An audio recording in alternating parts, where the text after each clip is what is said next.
help sort the wheat from the chaff when it comes to super prime property and in several other respects, I'm delighted to say that we are joined by, to my left, Peter Wetherell, founder and executive chairman, Wetherell. To his left, George Azar, chairman and CEO, Sotheby's International Realty in the UK, Dubai and KSA. And on the end there, we have Nick Candy, co-founder of Candy London. Thank you very much all for being with us today. So, George, can we begin with you? You'd already been running Sotheby's in Dubai and in Saudi. Then you landed in London, bought the rights to the grand old Sotheby's name here, launched a partnership with the auction house, poached all the top agents, paid them a fortune. Really. You've put a big bet on the London property market. You know, what were your reasons for doing that? Are you confident? We came in the London market because we believe this market exists much before we even exist. The Sotheby's brand birth was in this market, roughly around 300 years ago, and we wanted to give it back, its place in the market. So we've always had an eye for the UK market. We've always known that this market was somehow, the big agency were too comfortable, and we like to hustle. So that's why we came in here. Very good. And were you feeling as confident as you had been for many months previously at about 5:20 yesterday evening? When the election was announced, did that give you any pause for thought? In what elections? The government? The UK general election. I don't look at politics, these are short-term turbulence, right? So you're with the majority of the room who felt that politicians don't make any real difference. No, I mean, listen, their job is to say the right things for people to elect them, but my job is to transact within a market, and when the markets are weak, this is when the right agencies can do the magic. When the markets are easy, you don't need people like us. The market will fly on its own, but it's in tough time when you can hire the best. And it was the right time to buy the company because, you've had a big demographic change. The Russians weren't buying here anymore. The Chinese, stopped investing in the small ticket size. The Arabs were in the middle of it, and then interest rate went up. Elections changed. Wars in Europe. It's the best opportunity to buy the company because all the agents who, are in the market were making less money, and they were cut on their payouts. So we came along. We believe in the value of people. We pay them what they deserve, and we don't overpay the market. I've always surrounded myself with people better than me, and I've paid millions of dollars to people who work with me because it's what they're worth. So I came from an employed background. So anybody who capped me, I left him. So, and successful people don't want to feel like employees. They want to feel like partners in the business. And that's why our model works, because it's a partnership. So whether the election, right, left, or center, for us, when the markets are weak is when you build the right people, the right stock, and you create a market. You have to find a new catalyst. And again, our job is to be creative. We have in Dubai a meeting room.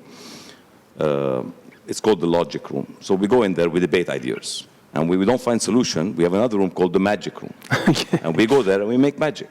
And this is what our philosophy is, And we need a magic room at Spears, I think. So George has come to the London market really and has invested heavily in it, believes in it. Nick, you've been working in this market for a long time. You know it extremely well.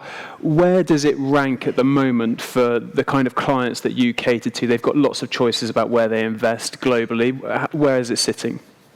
I'm a Londoner. I was born in London. London's been amazing to me, and I think London's still the greatest city in the world. Okay, I think we've got the worst mayor in the Western world who runs it, but I still believe that London's a great city. And I get told off by the property market because I comment saying crime's out of control, woke culture, cancel culture, and I get told off. They go, "You're talking the market down." I'm not talking the market down. I'm talking the truth.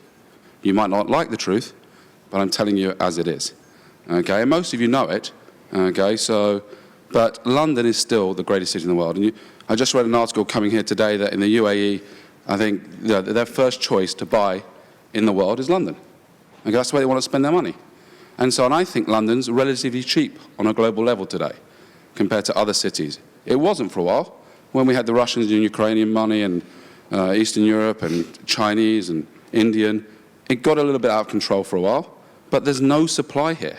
We don't build another skyscraper every 2 minutes. Planning, you can't build a flat bigger than, I think it's 1,700 square feet in the city of Westminster, a new flat. If you have 2 flats next to each other of 1,700 square feet, you try to merge them to 3,400, it is illegal. It's madness. So if you have one of those big flats or whatever, then that's like having a rare Picasso or a rare Monet. And so I truly believe that London is good value today, I think because of the currency as well. I think George and his team are already cleaning up. They've done 2 deals, one above 70 million, one above 80 million. I've promised George I wouldn't mention the name of the clients. But I know the deals, one in the Boltons. I think one of them is Nick Candy. No, it's not me. But one in the Boltons and one in Charles Street. And, you know, they haven't been reported in the media. They're 2 very big deals. I truly believe the London market will stay strong. There's no supply. There's plenty of demand still on a global level. We've got our issues like every other Western city. I've come from Los Angeles this weekend, where I have a home as well. Los Angeles is more woke, more cancel culture, worse crime, worse homelessness, okay, and it's bouncing back. And you have to look at construction prices and sales prices. In Los Angeles, to build a new house today, a top-end house is about $2,000 a square foot, ground up. And sales prices now, the Aman's just started selling in Beverly Hills at $7,000 a square foot. Okay, so London, if you can buy a nice house in Chelsea or whatever, I mean, for £3,000 a square foot or £2,500 a square foot, of course there's flats at the peninsula like Ken Griffin bought over £10,000 a square foot. But London still, in my opinion, is very, very good value. Very good. Are there things that you hope will not change or that will change over the course of the next few years as we have a Labour government? You never know with governments. You know, Tony Blair was more conservative than the present Conservative government. So, like, I think obviously it's worrying time, but at least we've sort of put an end to, you know, changing a prime minister every few minutes. Okay, which I think is wrong as well. I think, you know, us as the general public, we vote people in. You should, if a prime minister dies or has to step down, there should be one change, and then you have to go back to the people and make a decision about who the Prime Minister should be. This is a disgrace. I'm naturally a Conservative. Some people say I'm right-wing. I don't believe I am. Okay, I'm naturally Conservative. I voted Tony Blair there when Tony was in power, and it's time for a change of government. Okay, now that might be a new leader of the Conservative Party. It might be Keir Starmer winning, but it's time for the people to vote. And I think whichever happens, I still believe London will be the greatest city in the world. Very good. Now, Peter, you are the Mayfair guru, and that little neighbourhood has been on a pretty decent run in recent times. Could you give us a little bit of an on-the-ground report? How's life in W1K? Yeah, good morning to you. Well, it's still. I think that if you look 50 years or 100 years ahead, all of us today, we're living at the moment in what I think is the golden decade. We are in the roaring 20s for London, prime central London, and it's very akin to what happened after World War I, where they had the Spanish flu, they had sort of all the financials against them. But whenever you read in history, you read about the Roaring Twenties, you read about Can-Can and Charleston and cocktails. Well, this is happening at the moment in prime central London. The sales that we're doing at the moment, if you put it in context into valuations of what people were spending in the 1850s, the 1860s, the 1870s, and there are a lot of different inflation indexes, but actually you ain't seen nothing yet. Because the things that they were doing then, there was £200,000, which is 200 million or whatever they were spending. So I really think at the moment we should be proud of prime central London. The only thing I will say is that the government doesn't seem to be putting their arms out and saying to overseas investors, come to London, this is a great place. All the things that we love at the moment, these new developments, actually, they were all conceived over 10 years ago. They're all overseas money, whether it's the Qataris, the Abu Dhabis, the Hindujas, the Indian money, the Malaysian money for Battersea Power Station, all the ones that we actually wow about now, it's overseas money. And so we have, even look at the peninsula, the £1 billion. pounds. The Qataris with the old American embassy, which would be another £1 billion hotel. So we really should start thanking these overseas investors and not keep on pushing them away. And you mentioned there was one, when we spoke the other day, you mentioned there was one British investor of note in that we might add to that list in the shape of John Caldwell, who's looking at One Mayfair. What do you think of that project and his entrance into the industry, the fray? Well, personalities aside, he's a Brit. Why is everyone laughing? I'm very polite. He's probably doing the biggest development in Mayfair since Sir Richard Grosvenor built Grosvenor Square in 1720. He's a publicist, and he has his own views on how he's going to sell the building, but undoubtedly he's got the best New York architect with Robert Stern. He's the most expensive architect to build with because you don't see any brick, it's all Portland stone, and it's all 4-meter ceiling heights, it's volumetric, it's going to cost a lot of money to build. And the fact of the matter is that it's going to be the only one left. He's the last one out of the stalls. And when all of these 1 Grosvenor Squares, 20 Grosvenor Squares, they're all going to be sold, and the only thing left is going to be One Mayfair. And is that the only thing left before the Westminster planning regulations limit the size of the floor plans? Is that what you're referring to? Yeah. So with Westminster City Council, it's 200 square metres, 2,100 and something square feet. That is a 2-bedroom flat, a luxury 2-bedroom flat. And the international market, Nick Candy reinvented the luxury market. He gave the market what they wanted with One Hyde Park. I've always said to Nick that he built the right thing, but he actually built it in the wrong position, being in Knightsbridge. It should have been in Mayfair. But it was the availability of stock. It wasn't available in Mayfair. The only places you were building at that time was in Knightsbridge. Now we've got all these developments which have happened in Mayfair, which is why we're back on top. Grosvenor Square is now the most expensive address on a 6-year rolling average. And we've got it. I've never known in my career more new hotels, more new clubs, more new restaurants. We are the centre of the world. Fantastic. George, do you think that this fact that there are going to be a limited number of floor plates, the size that there were previously in Westminster, in the Westminster Council area, do you think that's going to change the market? Is that going to shift people's expectations? Is it going to shift demand? Listen, things change in life, right? So we adapt according to these changes. Like, I couldn't predict what the market would be on that level, but you have to come up with ideas of how to trade the things that are still on the big size, right? As Nick said, it becomes like a Picasso. So people who want to buy these homes at 10,000 square feet, then they're going to have to pay a bigger premium. When I'm selling, because again, we go back to Dubai, we run probably 90% of all branded residents in the market there. So when I'm pricing them, the 2-bedroom, they're priced, let's say, at 8,000 a foot. All the penthouses I'm selling at 16 a foot, because it's one of one and people will pay for it. And they want to pay that price because it's ego. So when you have these units tomorrow, if the market limits this, we go into the bigger unit and we call all these sellers or these people who had them and don't really know what the value of it.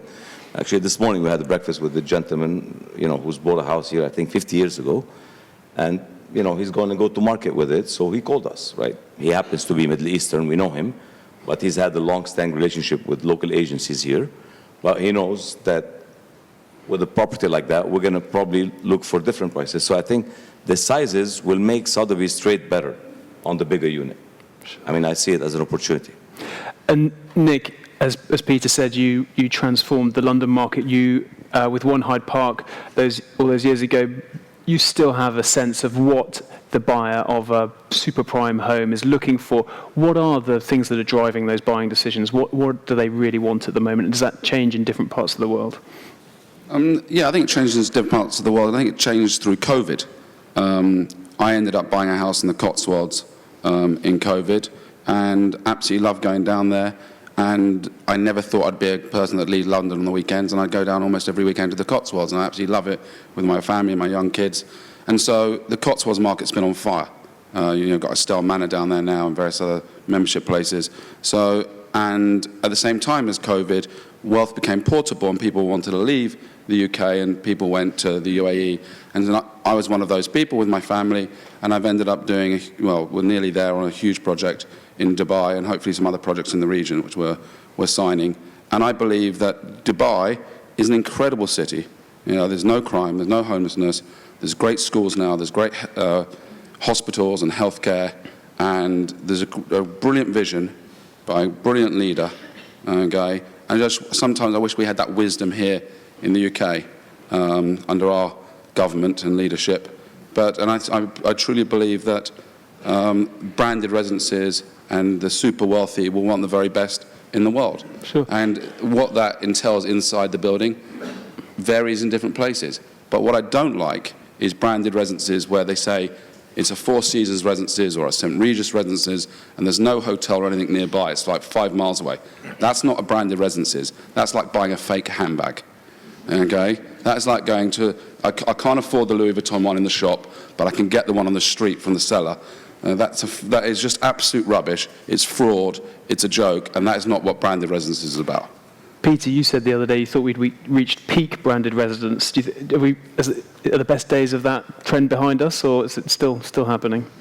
I think branded residence it goes with what the brand's all about.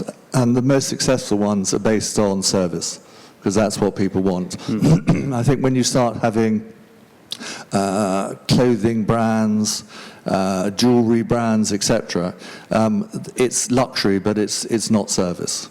And you've already seen it happening in London, where you've got the wrong brand in the wrong place, and it's just not working. But if you've got a good hotel brand which screams service, that's what people want, and they're prepared to pay for it. Just coming back to Dubai for a second, Nick, I mean, according to some Knight Frank figures, I think the prices went up in that market, something like 225% in the space of 3 years, 2020 to 2023. Is the price too high now, or is there still some value there? Absolutely not. Okay? Just because something's increased in price, maybe it was the wrong price to begin with. And also, have they got the right product? If you can buy I'm going to do US dollars just because George was talking dirhams earlier with 8,000. So I'm going to just talk US dollars because it's more of a global currency to talk about. So if you can buy a lovely apartment in Dubai, say before COVID at $1,000 a square foot, and say that apartment today would be $3,000 a square foot. On a global scale, $3,000 a square foot compared to Miami, Los Angeles, Singapore, Hong Kong, New York, London is cheap for the very best. So, first of all, are you buying quality? Are you buying the right product? Is there a rarity of product? What we have here in the London market, which is very different from almost any other market in the world, is we have a shortage of supply. Okay, we don't build skyscrapers every 2 minutes. It's hard to get planning. It's even harder to get planning today. These things don't come around every day. And so if you can find the right site to build something, it's quite rare in London, and it takes time. And to put the finance around it, if you asked me to do One Hyde Park in the middle of Knightsbridge today, impossible. Okay, for a number of reasons, from planning to financial reasons. We had a Euro Hypo loan for over £1 billion. That wouldn't be available today. So there's a number of things that make a market. I believe Dubai is still cheap on a global level. I think, we're talking about Dubai, but also Abu Dhabi has probably the greatest beaches in the UAE. They're mind-blowing. You should go. I took my kids and family for half term in Abu Dhabi. We didn't go to Dubai. They absolutely loved it. We did Surf Park, Warner Brothers, SeaWorld, the Abrahamic Family House, the Louvre, Emirates Palace. There's so much to do. And until you go there and experience it firsthand, and not listen to me on the stage, go and see it, feel it, touch it. It's amazing, and your families will love it. And on a global level, it's very cheap. And this man has ripped that market to pieces, and I'm looking forward to Knight Frank and Savills going back to Dubai and giving him some competition rather than him coming this way. Okay. First of all, any danger of that happening, George, of that competition? We like competition, Looking at that market, Nick mentioned quality and the fact that there are a lot of skyscrapers being built. They're being built quickly.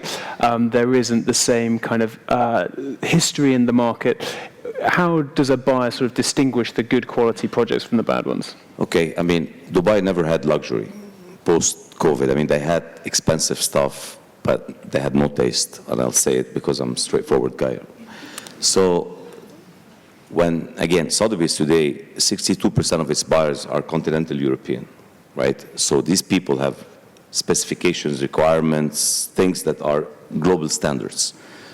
And everything we've been working on in the last 4 years fits within these parameters. But I'm not trying to flatter Nick, but I've seen the product he's working on in the Middle East.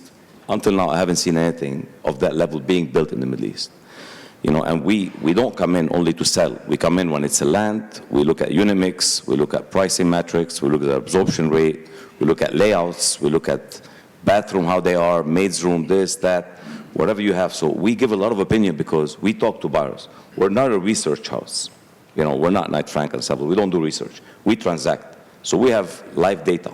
We don't look at past performance. We make the performance.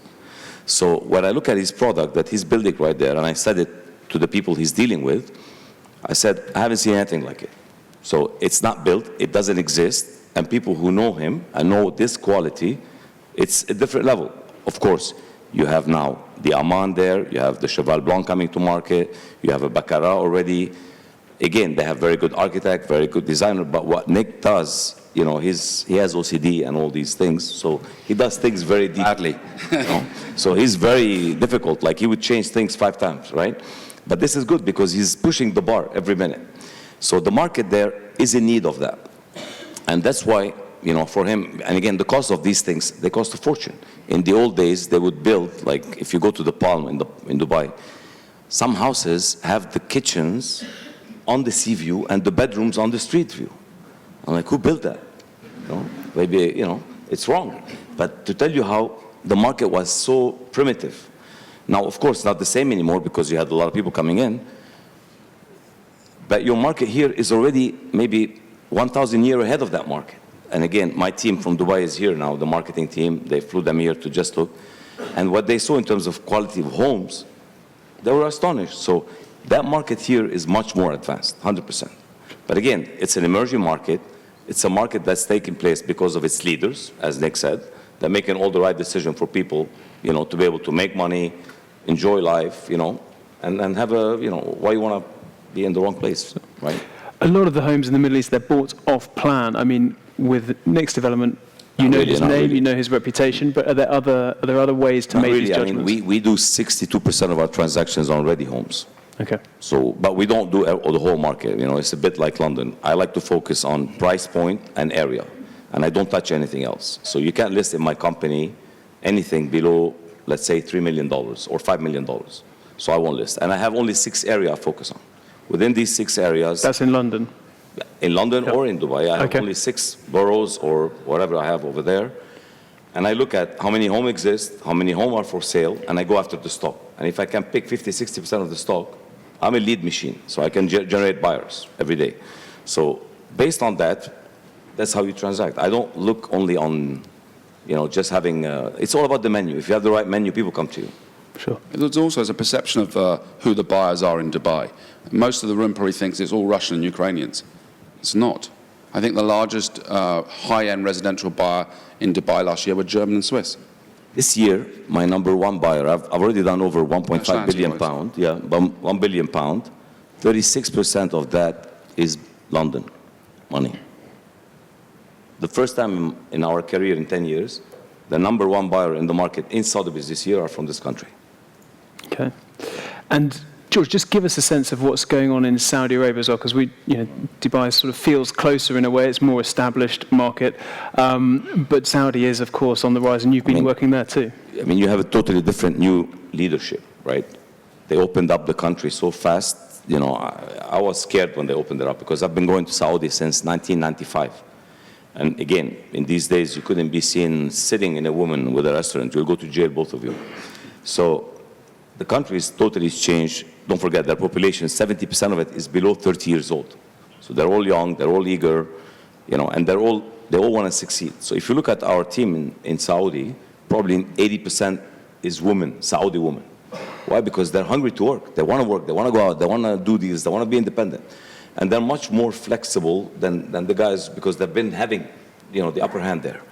So the market we just, over there we don't do secondary, we just do new homes.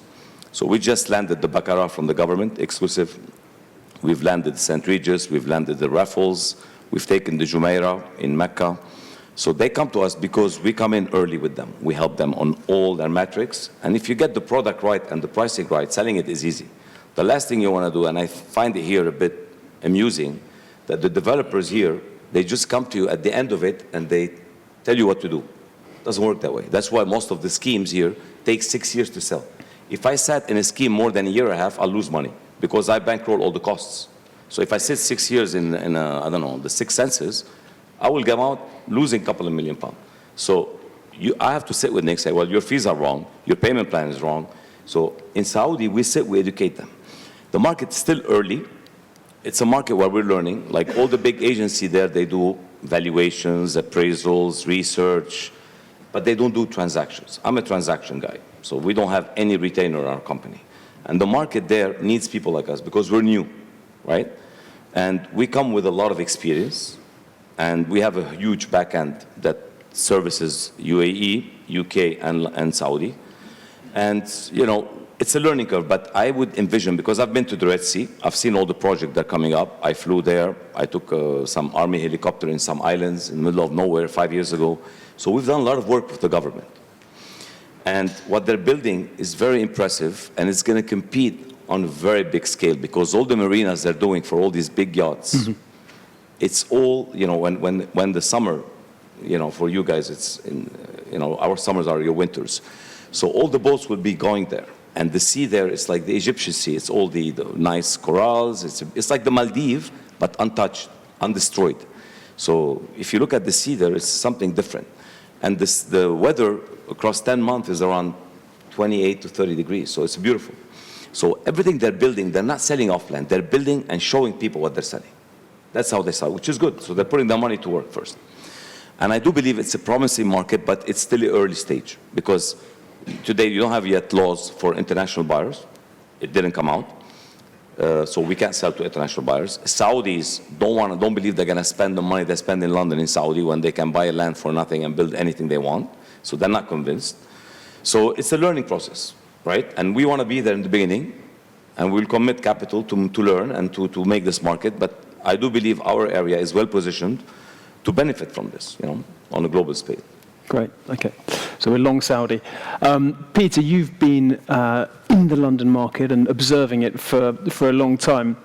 How does the choice available to people who are selling their homes, how does that choice compare at the moment to how it has been in the past? And what did you make of George and his friend's entry to London a few months ago? By the way, before you do that, I've always looked at Wetherell as a firm, as the best firm in London. Not only Mayfair, for me personally, because when I was young, I came to school from Switzerland, I would come in the street, look at his shop, and dream to buy from this company. And when I bought my house here, I bought it from him. I didn't buy it. I mean, I set up my company, but I came to Peter, because for me, it's a history. So he is the guru, not only for me, Mayfair, but as a brand, Fantastic. Well, the guru, we need to hear your opinions. Thank you. I take that as a great endorsement. Thank you, George. Thank you. If you look at Mayfair specifically, we have at the moment over 230 properties currently in the market. Now, historically, I've always been comfortable with about 150, 175 properties. 2008, the great financial crisis and all this, we went down to just over 100. So at the moment, to have 235, you think, well, that shows that it's a weak market. But when you look at the amount of properties under offer, I've always had between 5 and 10% of the market under offer. If you look today, there's 20 properties under offer. So it's 10%. So I could spin this, as we all have to be an optimist being an estate agent, and I can say I've never known a time when I've had more property under offer than today. And if you're a consumer, what do you want? You want some choice. So I'm now able to show somebody not just 3 and just say, look, make your decision. They can see 10 or 15 properties, get a balanced view, and then make an offer. Now, I think as a tip at the moment, the best value for prime central London is the London Townhouse, because they were built at a time when there was wealth in London. We have all these new developments with service charges are getting higher and higher, and sort of some have gone from 20 to 35 pounds a square foot. And there will come a time when, if you are the non-dom, you're only here for 90 days, you've got one of the biggest flats in the development, you get into the lift with the guy who's got the one-bedroom flat there and says, oh, I love this development, I swim every morning, when I've got Wimbledon, I hard the cinema, and isn't it wonderful? And this billionaire who's sort of in the lift with him thinks, well, yeah, I'm paying for him to swim. You know, my service charges are enormous, and he's just smiling, you know, up to floor 3, when I've still got another 15 floors to go. So when you've got the London Townhouse, you know, you can have a dining room which you wouldn't get in under a 5-bedroom flat. You have a master bedroom suite which is bigger than most 2-bedroom flats. So, and there's an oversupply at the moment, and they are incredibly good value. People are picking up these townhouses for £2,000 a square foot. Nick, do you think about this equation in the developments that you work on? How much there is that various people are paying for, and how it slots together? 100%, and I think Peter's 100% right. I've got a penthouse at One High Park, and sometimes it annoys me when you're going up in the lift, and so the one-bedroom guy's got and he's there 365 days a year, and I'm there like 20 days a year, or whatever. So, but I do believe the townhouse market in London is 100% undervalued. And people don't really hear these stories. I'm going to tell you a story. Last year, my wife was buying a house in Chelsea, and she had to gazump someone. And the guy she gazumped ended up gazumping the person across the road. Okay, and it's not a huge number. It's at sort of £4 or £5 million, but they're cheap. They're wrongly priced. You know, so I believe that London is still at the right time, at the right place, for the right product, still very good value. I also think that for those big penthouses at, you know, Peninsula, One High Park, One Mayfair, 20 Grosvenor, One Grosvenor, they're so rare that, you know, there will always be a buyer for them. They're the rare Picasso, they're rare Monet. They don't happen every day, okay, because they're big lump sums. They're 100 million, 150 million, maybe more, okay? But there is a market for them. And also, I think there's a market for those townhouses with nice gardens, and I think the price difference, I led the price difference on sort of apartments and branded residences, and I think the arbitrage between a townhouse and branded residences is too big today. It needs to get closer together. Okay, excellent. We're going to come to the audience for some questions in a moment. But George, I have to ask you as well about, Peter was talking about the choice of stock and the choice of things that people can buy, but there is also a choice in terms of the agents that a vendor works with. Can you give us your, you know, let's not mess about, give us your sales pitch. Why should someone who wants to sell their 20, 30, 40, 50 million pound house come to you and Sotheby's and not some of the other names that we know? I mean, listen, it's all about people. This business is about people. It's not about agencies, right? Credit Suisse went under because of its people, even if it's a strong brand. We believe in people. When we hired people in London, I went after the best. People were saying, oh, he's overpaying them. I wasn't overpaying them. I was paying them what they deserve to get paid. The people on the other side were underpaying them. Why are you looking at me as overpaying? If somebody was underpaying. So, you know, I brought people of the same culture like me. You know, we're not a good company to work for. We haven't been voted the right place because we do all the wrong things, but we do them for the best benefit of the business. You know, so it's about the right methodology, the right thinking. So when people come to, you know, like for example, I go to Dubai, I get calls every day from people. Oh, I met this guy, I didn't know he's working with you. They know them already. I didn't have to do any introduction to these people. So they are already the market. You have to understand, you know, in my business in Dubai, I only have 60 people, and I do $4 billion in sales with 60 people. So my top earner takes home $10 million, and the worst guy takes home $1 million. So this is our business, you know. So, and people come to them because they're shrewd, they know what they're doing, you know. They know that, you know, you don't want to go to an average guy when you're rich. You go to the best guy.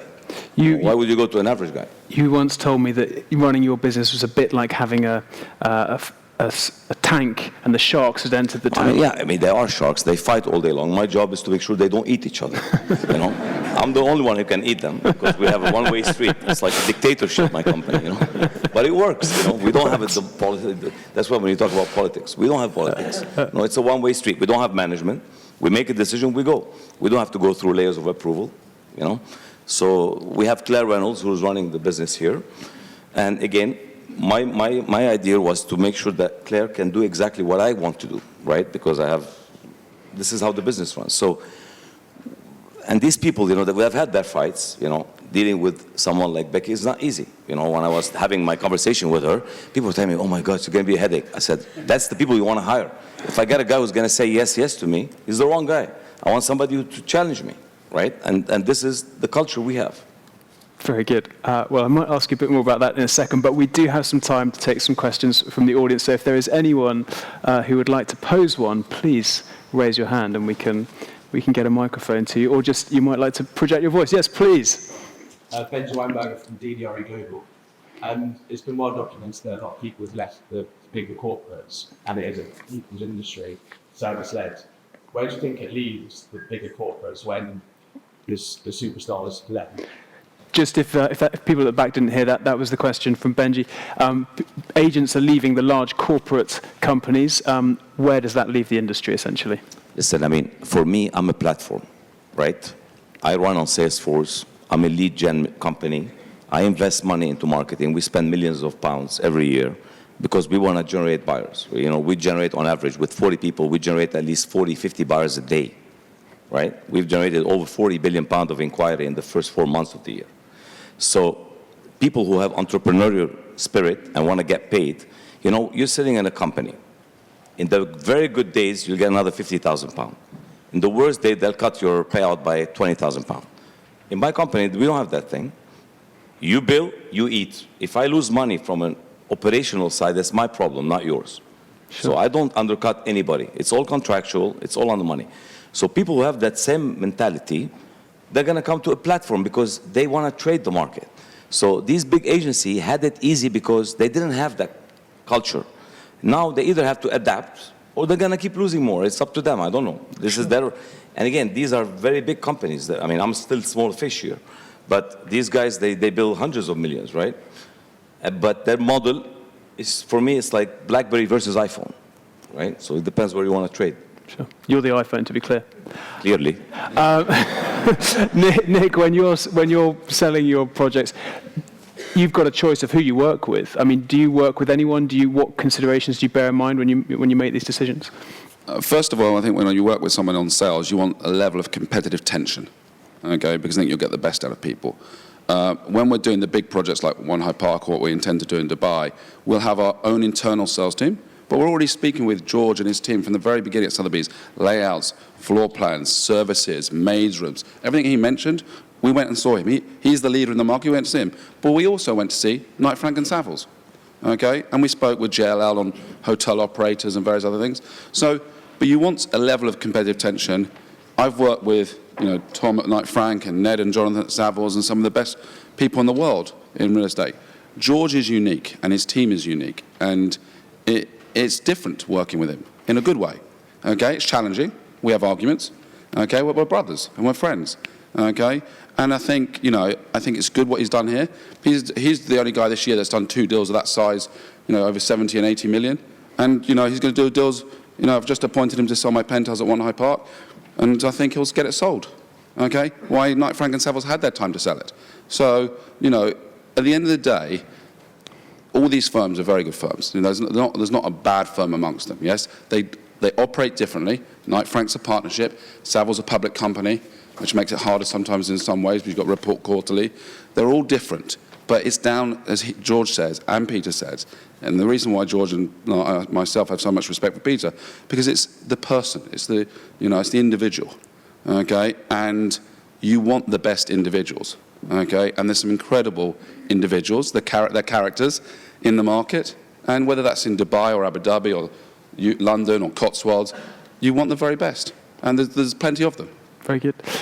Any other questions from the audience? We have one in the second row here. We might be able to get a microphone to you. Thank you very much indeed. Here it comes. Hi, Jenny Naylor, the OWO. I just want to pick up on a comment you made about fake handbags.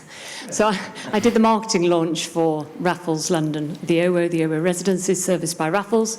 I've also done the Four Seasons 20 Grosvenor Square with no hotel. I just want your thoughts on, they've got a huge service legacy, those brands, which to me makes sense whether they have a hotel or not have a hotel next to them. What do you think then of the Mercedes, Lamborghini, Aston Martin branded residences and the drivers for buyers and the popularity of those schemes? Is it for me to answer? Please. Okay. Let's just go back to Raffles in the old War Office, okay, and then Four Seasons. Raffles in the old War Office, I know the brand. It's one of the most. I bid for the building. It's one of the most beautiful buildings, okay, and it's got proper service because you're attached to a hotel. So we'll leave that at that. Four Seasons, 20 Grosvenor Square, beautiful design. Finchatan, got huge respect for them. Nice swimming pools, nice services. There is no Four Seasons within half a mile, maybe longer. And the Four Seasons is owned by the King of Bahrain, which doesn't own 20 Grosvenor Square as residences. There is no service. If you want a hamburger or some sashimi or a massage or whatever, it's not coming like it does at Mandarin, at One High Park, or at the old War Office with Raffles. That is not true residences. And Four Seasons will ultimately, in my opinion, destroy their brand by chasing this money short term for this, to get some fees off the residences. I do not like it. If I own Four Seasons or own Mandarin or Raffles, I would not be doing that. Where you're linked to the residential apartments, that is true level of service. Wealthy people want service. They're not waiting 1 hour for their cold hamburger to arrive halfway up Park Lane, okay? So that's the first thing on residences. On Lamborghini, Mercedes, Jacobs, I'm personally not a fan. I like the cars, I like the watches. I don't think they should be doing it. Where's the service? Where's the hotel? Where's the hamburger, the sashimi, the massage? So I'm not a fan, okay? And so what you'll see me doing in Dubai, Abu Dhabi, Bahrain, Saudi, Ras Al Khaimah, you won't see me doing any of that. Very good. Anything to add, gentlemen?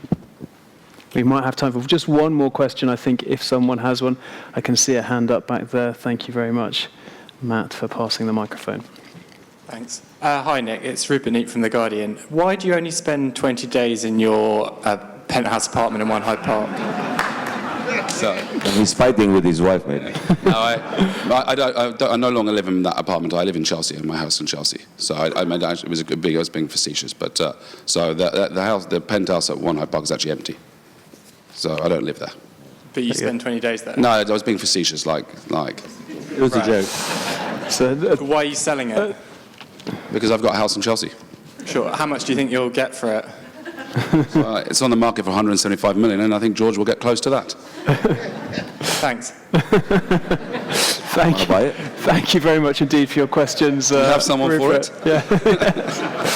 There might be a commission we can I'm looking work forward out to for reading you. The Guardian tomorrow. We'll see. Upon which note, we will draw this session to a close. But to our panelists, Peter Wetherell, George Azar, and Nick Candy, I say thank you very much indeed. Thank you.